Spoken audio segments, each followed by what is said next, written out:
স্বাগত ডিবিসি সংবাদে। আপনাদের সাথে আছি ইশরাত জাহান। যাদের অবহেলায় চুরি হয়েছিল রিজার্ভ, তাদের হাতেই আবারও তুলে দেওয়া হয়েছে বাংলাদেশ ব্যাংকের গুরুত্বপূর্ণ দায়িত্ব। দেশের অর্থ খোয়ানোর অপরাধে যাদের সাজা হওয়ার কথা ছিল, তারাই এখন বসেছেন কেন্দ্রীয় ব্যাংকের নীতি বিভাগ, ব্যাংক সুপারভিশন ও মানব সম্পদ সহ স্পর্শকাতর বিভাগের শীর্ষ পদে। বিশ্লেষকরা বলছেন, দুষ্কৃতকারীদের এমন গুরুত্বপূর্ণ দায়িত্ব দেওয়া দুঃখজনক।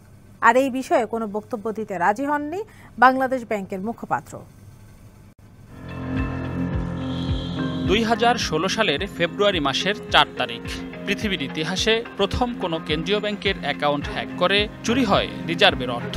আর হ্যাকারদের চুরি করার সুযোগ দেন কেন্দ্রীয় ব্যাংকের কর্মকর্তা দীপঙ্কর কুমার চৌধুরী। আরেক কর্মকর্তা মেজবাউল হক। তার বিরুদ্ধে অভিযোগ, রিজার্ভ চুরির ঘটনার পর কেন্দ্রীয় ব্যাংককে অবহিত না করে গোপনে বিদেশি দুটি প্রযুক্তি প্রতিষ্ঠানকে ব্যাংকের সুরক্ষিত আইটি রুমে নিয়ে আলামত নষ্ট করানোর। এছাড়াও তদন্ত সংস্থার প্রতিবেদনে নাম আসে সাবেক কর্মকর্তা শুভঙ্কর সাহা, SM রেজাউল করিম, GM আবদুল্লাহ সালেহিন, শেখ রিয়াজউদ্দিন, এখলাস উদ্দিন সহ সাবেক গভর্নর আতিউর রহমানের। এদিকে একই ঘটনায় জড়িত প্রমাণ হওয়ায় সাজা হয় ফিলিপাইনের ব্যাংক RCBCর তৎকালীন ম্যানেজার মায়া দেগোইতোর। কিন্তু বাংলাদেশ ব্যাংকের কর্মকর্তারা এখন কে কোথায়? আতিউর রহমান মেয়াদ পূর্তির আগেই চাকরি হারালেও বাকিদের অনেকেই বিদায় নিয়েছেন কেন্দ্রীয় ব্যাংকের চাকরির সব সুযোগ সুবিধা নিয়েই। আর সে সময়ে এই অপরাধে বাকি যারা জড়িত ছিলেন, তারাই আবার এখন বহাল হয়েছেন আরও গুরুত্বপূর্ণ পদে। নির্বাহী পরিচালক মেজবাউল হক রয়েছেন গুরুত্বপূর্ণ 9টি বিভাগের প্রধানের দায়িত্বে। আর যার অবহেলায় চুরি গেল রিজার্ভের 10 কোটি 10 লাখ ডলার, সেই দীপঙ্কর চৌধুরী পদোন্নতি পেয়ে এখনও বহাল তবিয়তে ব্যাংকের আইটি বিভাগে। বিশ্লেষকরা বলছেন, কেন্দ্রীয় ব্যাংকে ন্যাক্কারজনক ঘটনার যারা জন্ম দিয়েছিল, তাদের ওপরই অন্তর্বর্তী সরকারের আস্থা রাখার ঘটনা দুঃখজনক। প্রমোশন বা যে প্রক্রিয়াটা যারা করে, তারা হয়তো ওই সাথে বেনিফিশিয়ারি। যাদেরকে দেশ ত্যাগ করার জন্য নিষেধাজ্ঞা দিচ্ছে, তাদেরকে তাৎক্ষণিকভাবে সাসপেন্ড করা দরকার ছিল, অথবা এইসব ইম্পর্টেন্ট জায়গা যেখানে আলামত মোসা বা ইনভলভ অ্যাক্টিভিটিস ইনফোর্স করার মতো জায়গা যেখানে নাই, সেই সব জায়গায় তাদেরকে সরায় রাখা। বিতর্কিত এসব কর্মকর্তার বিরুদ্ধে দেশ ত্যাগেও নিষেধাজ্ঞা আছে। রিজার্ভ চুরির তদন্তে যাদের নাম এসেছে, তারাই এখন বসেছেন গুরুত্বপূর্ণ পদে। এ বিষয়ে ক্ষুব্ধ কর্মকর্তারা জানান, বিদেশ যাত্রায় নিষেধাজ্ঞাপ্রাপ্ত ব্যক্তিরা যদি মানব সম্পদ বিভাগ সহ গুরুত্বপূর্ণ পদে বহাল থাকেন, তাহলে বাংলাদেশ ব্যাংকের অভ্যন্তরীণ শৃঙ্খলা মারাত্মকভাবে নষ্ট হতে পারে। রেদওয়ানুল হক, ডিবিসি নিউজ, ঢাকা। উপদেষ্টা আসিফ মাহমুদের APS মুআজ্জিম এবং নূরজাহান বেগমের পিও তুহিন ফারাবি এবং ডাক্তার মাহমুদুল সহ বিতর্কিতদের দুর্নীতির বিরুদ্ধে ব্যবস্থা নেওয়ার দাবি উঠেছে। যুব অধিকার পরিষদের ব্যানারে এই কর্মসূচির পর বিক্ষোভকারীরা দুদক চেয়ারম্যানের কাছে সরকারের অভ্যন্তরে যে কোনো দুর্নীতির বিরুদ্ধে জিরো টলারেন্স থাকার দাবি তোলেন। পরে ব্রিফিংয়ে দুদক জানায়, 2 উপদেষ্টার APS এবং ব্যক্তিগত কর্মকর্তার বিরুদ্ধে এরই মধ্যে গোয়েন্দা কার্যক্রম শুরু হয়েছে। রবিবার বেলা 11টা থেকে জাতীয় প্রেস ক্লাবের সামনে থেকে শুরু হয় মার্চ টু দুদক কর্মসূচি। যুবক অধিকার পরিষদের ব্যানারে এই কর্মসূচি থেকে সরকারের উপদেষ্টাদের যেসব PS, APS এবং ব্যক্তিগত কর্মকর্তা দুর্নীতিতে জড়িত, তাদের বিরুদ্ধে ব্যবস্থা নেওয়ার দাবি তোলা হয়। মিছিলটি সেগুনবাগিচা দুদকের কার্যালয়ের সামনে গিয়ে শেষ হয়।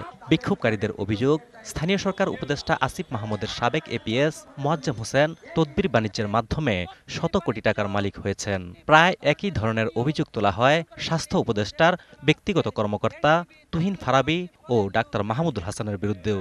সরকারের উপদেষ্টারা যদি এই অবাধ দুর্নীতির তারা সহযোগিতা করতে থাকে, তাহলে আমরা একটাই দাবি জানাবো, এই উপদেষ্টাদেরকে অনতি বিলম্বে উপদেষ্টা পরিষদ থেকে অব্যাহতি নিতে হবে। বিক্ষোভকারীদের প্রতিনিধি দল পরে দুদক চেয়ারম্যান ডক্টর আব্দুল মোমেনের সঙ্গে দেখা করে বলেন, যারা দুর্নীতিতে জড়িয়েছেন তারা জুলাই অভ্যুত্থানকে বিতর্ক করতে চাইছেন।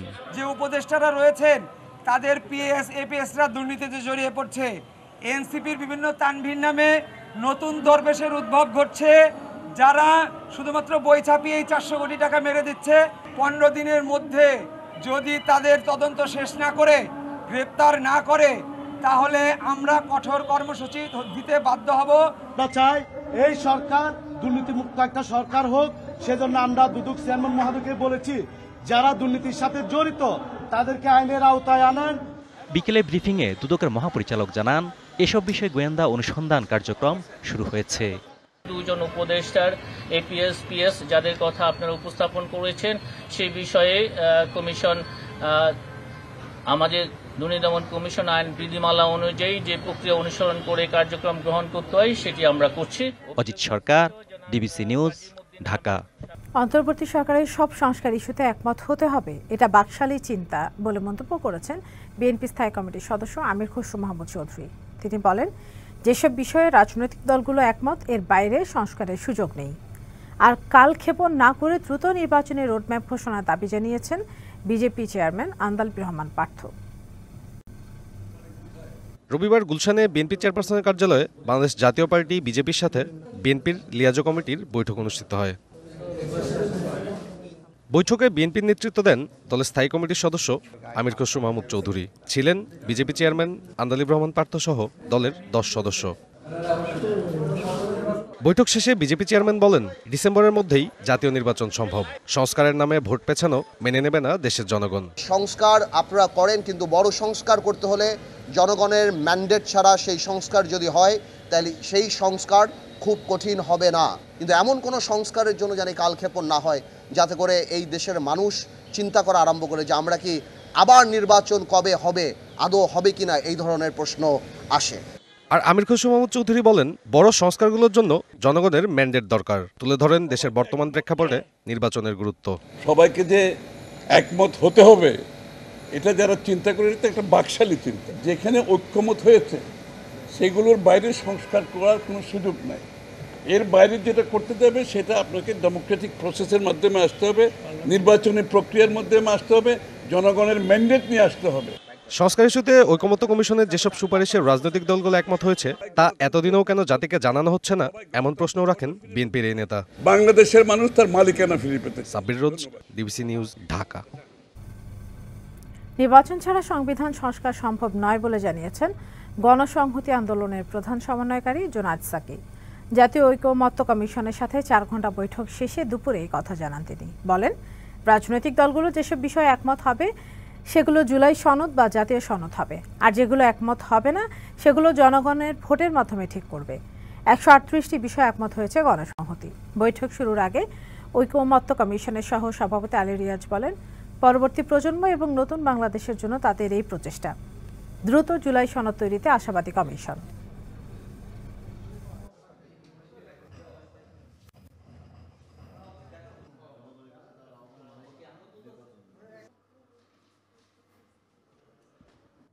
শহীদদের মর্যাদায় অধিষ্ঠিত করা, আহতদের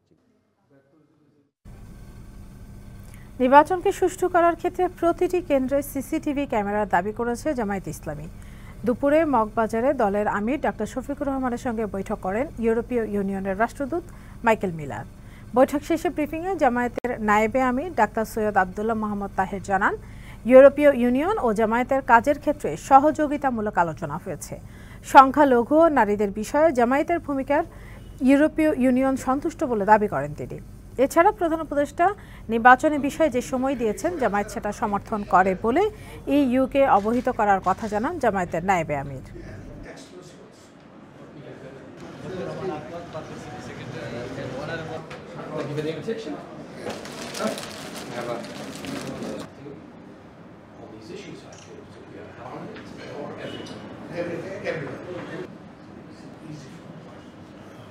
Our meeting rooms are very boring in comparison. More colorful in activities and exclusives.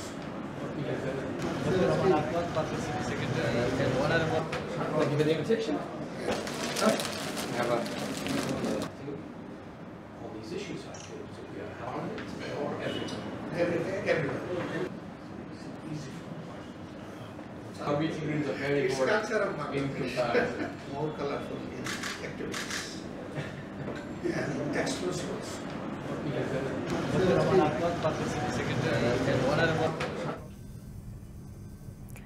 Bharat বাংলাদেশের ট্রান্সশিপমেন্ট সুবিধা স্থগিত করে দেওয়ার পর প্রথমবারের মতো আজ সন্ধ্যায় সিলেট ওসমানী আন্তর্জাতিক বিমানবন্দর থেকে কার্গো ফ্লাইট চালু করতে যাচ্ছে বাংলাদেশ। বেসামরিক বিমান চলাচল কর্তৃপক্ষের চেয়ারম্যান এয়ার ভাইস মার্শাল মঞ্জুর কবির ভূঁইয়া জানান, সিলেট থেকে প্রথম মালবাহী ফ্লাইট চালুর সব প্রস্তুতি সম্পন্ন হয়েছে। এর মাধ্যমে ঢাকার পর দ্বিতীয় কার্গো পরিচালনাকারী বিমানবন্দর হচ্ছে সিলেট। গ্যালিস্টার এভিয়েশনের মাধ্যমে পরিচালিত একটি চার্টার্ড ফ্লাইট স্পেনের উদ্দেশ্যে ৬৬ টন তৈরি পোশাক পণ্য নিয়ে রওনা দেবে। বিকেলে কার্গো এরিয়া পরিদর্শন করেন বাণিজ্য উপদেষ্টা ও সিভিল এভিয়েশনের কর্মকর্তারা।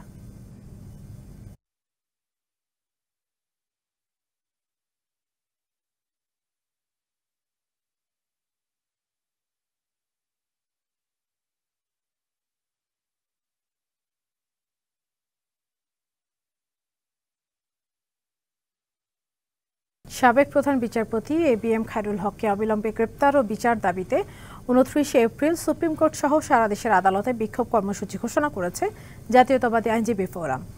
সুপ্রিম কোর্ট আইনজীবী ফোরাম আয়োজিত সংবাদ সম্মেলনে এই তথ্য জানান ফোরামের মহাসচিব ব্যারিস্টার কায়সার কামাল। এ সময় ফোরামের সভাপতি অ্যাডভোকেট জয়নুল আবেদিন বলেন, দেশের বিচার বিভাগ ও গণতন্ত্র ধ্বংসের মূল কারিগর ছিলেন সাবেক এই প্রধান বিচারপতি। বলেন, শুধু খায়রুল হক নয়, বিচার বিভাগ থেকে দলগানা ও দুর্নীতিবাজ বিচারপতিদের অপসারণ ও গ্রেপ্তারে আইন মন্ত্রণালয়ের কার্যকর উদ্যোগের অভাবে দেশবাসী ও আইনজীবী সমাজ হতাশ ও ক্ষুব্ধ। পতিত আওয়ামী লীগ সরকারের একনায়কতন্ত্রী শাসনের নেপথ্যে ত্রয়োদশ সংশোধনী বাতিলের বিতর্কিত রায় মুখ্য ভূমিকা রেখেছে বলে অভিযোগ করেন বক্তারা। বাংলাদেশের বিচার বিভাগ গণতন্ত্র ধ্বংসের মূল কারিগর সাবেক প্রধান বিচারপতি জনাব এবিএম খায়রুল হককে অবিলম্বে গ্রেপ্তার এবং বিচারের মুখোমুখি করতে হবে। ২৯ এপ্রিল বাংলাদেশের সর্বোচ্চ আদালত সুপ্রিম কোর্ট সহ ঢাকা বার সহ সারা বাংলাদেশের প্রত্যেকটা আদালতে খায়রুল হককে আইনের আওতায় আনার লক্ষ্যে প্রতিবাদ এবং বিক্ষোভ কর্মসূচি গ্রহণ করা হয়েছে। সেলিব্রিটিদের মাধ্যমে সামাজিক যোগাযোগ মাধ্যম ও মূল ধারার গণমাধ্যমে অনলাইন জুয়া ও বেটিং সাইটের বিজ্ঞাপন এবং প্রচার বন্ধে ব্যবস্থা নেবার জন্য ৭ সদস্যের কমিটি গঠনের নির্দেশ দিয়েছে হাইকোর্ট। স্বরাষ্ট্র মন্ত্রণালয়ের সচিব, পুলিশের মহাপরিদর্শক, পিটিআরসি চেয়ারম্যান সহ কমিটিতে থাকা ৭ জনকে এই সংক্রান্ত তদন্ত করে আগামী ৯০ দিনের মধ্যে প্রতিবেদন দাখিলের নির্দেশ দেয় উচ্চ আদালত। একই সঙ্গে জারি করা রুলে অনলাইন জুয়া ও বেটিং সাইটের বিজ্ঞাপন এবং প্রচার বন্ধে কর্তৃপক্ষের নিষ্ক্রিয়তা কেন অবৈধ ও বেআইনি ঘোষণা করা হবে না তা জানতে চায় আদালত। কাশ্মীরের পেহেলগামে সন্ত্রাসী হামলার জেরে ভারত পাকিস্তান সীমান্তে নিয়ন্ত্রণ রেখার কাছে ফের দুই দেশের সেনাদের মধ্যে গোলাগুলি হয়েছে। শনিবার রাতে জম্মু কাশ্মীরের নওগাম এবং উরিতে গোলাগুলির ঘটনা ঘটে। ভারতের গণমাধ্যম জানাচ্ছে, এ নিয়ে তৃতীয় রাতের মতো দুপক্ষের মধ্যে গোলাগুলি হলো। পাকিস্তানের সেনারা প্রথমে গুলি ছোড়ে বলে অভিযোগ ভারতীয় কর্মকর্তাদের। পাল্টা গুলি ছুড়ে জবাব দেয় ভারতের সেনারা। এদিকে কাশ্মীর জুড়ে সন্ত্রাসী সন্দেহে ১০ জনের বাড়ি বিস্ফোরক দিয়ে উড়িয়ে দিয়েছে কর্তৃপক্ষ। অন্যদিকে হামলার তদন্তের দায়িত্ব দেশটির তদন্তকারী সংস্থা ন্যাশনাল ইনভেস্টিগেশন এজেন্সির কাছে হস্তান্তর করেছে ভারতের স্বরাষ্ট্র মন্ত্রণালয়। এরই মধ্যে ভারত আগাম সতর্কতা না দিয়ে ঝিলম নদীর পানি ছাড়ায় বন্যা দেখা দিয়েছে আজাদ কাশ্মীরে। জারি করা হয়েছে জরুরি অবস্থা। ভারত পাকিস্তান সংঘাতে বাংলাদেশের প্রভাব পড়বে না বলে মন্তব্য করেছেন পররাষ্ট্র উপদেষ্টা তৌহিদ হোসেন। আগ বাড়িয়ে বাংলাদেশ মধ্যস্থতা করবে না জানিয়ে আলাপ আলোচনার মাধ্যমে দুই দেশকে সমস্যা সমাধানের আহ্বান জানিয়েছেন তিনি। নিরাপত্তার স্বার্থে এখন দেশ দুটি ভ্রমণ না করারও পরামর্শ তার। দক্ষিণ এশিয়ার পরমাণু অস্ত্রধর দুই দেশের স্নায়ুযুদ্ধ মুখোমুখি সংঘাতের চোখ রাঙাচ্ছে। ভারত পাকিস্তানের পাল্টাপাল্টি দ্বন্দ্বে দক্ষিণ এশিয়ায় টালমাটাল পরিস্থিতি। এমন পরিস্থিতিতে বাংলাদেশের অবস্থান জানালেন পররাষ্ট্র উপদেষ্টা। রবিবার বিকেলে গণমাধ্যমের মুখোমুখি হয়ে তৌহিদ হোসেন দুই পরাশক্তিকে আলোচনার মাধ্যমে সমঝোতার আহ্বান জানান। তবে আগ বাড়িয়ে মধ্যস্থতায় যাবে না ঢাকা। আমরা চাই না যে এখানে কোনো বড় কোনো এমন সংঘাত সৃষ্টি হোক যেটা এই অঞ্চলের মানুষের জন্য কোনো বিপদের কারণ হয়ে উঠতে পারে। আমি মনে করি না যে এই মুহূর্তে আমাদের মধ্যস্থতার কোনো ভূমিকা নেওয়ার চেষ্টা করা উচিত। আমরা চাইবো যে তারা নিজেরাই সমস্যা করে ফেলবে। গুজরাটে অবৈধ বাংলাদেশি আটকের প্রসঙ্গে মন্ত্রণালয়কে এখনও আনুষ্ঠানিকভাবে কিছু জানানো হয়নি। সুনির্দিষ্ট অভিযোগ পেলে ব্যবস্থা নেওয়ার কথা জানান উপদেষ্টা। অফিশিয়াল কমিউনিকেশন আমাদেরকে দেওয়া হয়নি। আর আপনারা জানেন যে অফিসিয়াল কমিউনিকেশন দিলেও আমাদেরকে দেখতে হবে যে আসলে তারা বাংলাদেশের লোক কিনা। যদি বাংলাদেশের মানুষ হয় আমরা তত অবশ্যই ফেরত নেব। বৈধ ভিসা নিয়ে যারা যান তারা ওখানে সফর করে ফেরত চলে আসবেন, কিন্তু যদি তাদের কেউ কোনো আইন ভঙ্গ করে থাকেন সেটার জন্য তো দেশ ব্যবস্থা নিতেই পারে। প্রতিবেশীদের সংঘাতময় এমন পরিস্থিতিতে এই দুই দেশে ভ্রমণ না করার পরামর্শ দিয়েছেন তৌহিদ হোসেন। যাদের নিতান্ত প্রয়োজন নেই এই সংঘাতের সময় বরং অ্যাভয়েড করাই ভালো। Sultana Swarna, DBC news, Dhaka.